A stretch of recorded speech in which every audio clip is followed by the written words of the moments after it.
அஸ்ஸலாமு அலைக்கும் வரஹ்மத்துல்லாஹி தஆலா வ பரகாத்துஹு. கண்ணியத்திற்குரிய இஸ்லாமிய சொந்தங்களே, நபிகள் நாயகம் ஸல்லல்லாஹு அலைஹி வஸல்லம் கூறினார்கள், 3 அமல்கள் செய்யப்படுகின்ற பொழுது அல்லாஹ் ரப்புல் ஆலமீன் வானவர்களை வானத்தில் அழைத்து பெருமை பாராட்டி பேசுகிறான். 2வது அமல் என்பது, ஒரு மனிதன் ஹஜ்ஜு செய்வதற்காக வேண்டி, உம்ரா செய்வதற்காக வேண்டி வீட்டிலிருந்து பெறப்படுகிறான்.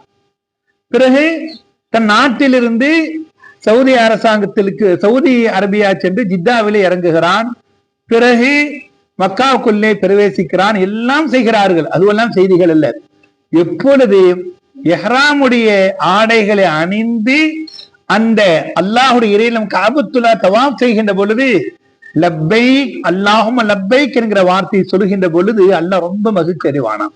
எந்த அளவுக்கு மகிழ்ச்சி அடைகிறான்? மகிழ்ச்சி மாத்திரமல்ல, அந்த மகிழ்ச்சியின் வெளிப்பாடாக மலக்குமாறுகளை அழைத்து பெருமை பாராட்டி பேசுவானாம். என் அடியாரை பார்த்தீர்களா?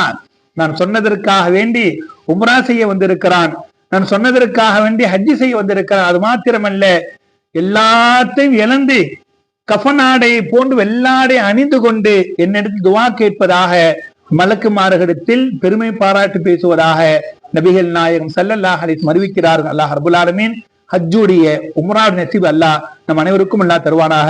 இறப்பதற்கு முன்னால், மன்னரை பார்ப்பதற்கு முன்னால் அல்லாஹுடைய காபாவை தரிசிக்குகின்ற பாக்கிய தௌஃபீக் வல் ரஹ்மான் நம் அனைவருக்கும் தருவானாக. அஸ்ஸலாமு அலைக்கும் வரஹ்மத்துல்லாஹி தஆலா வ பரகாத்துஹு.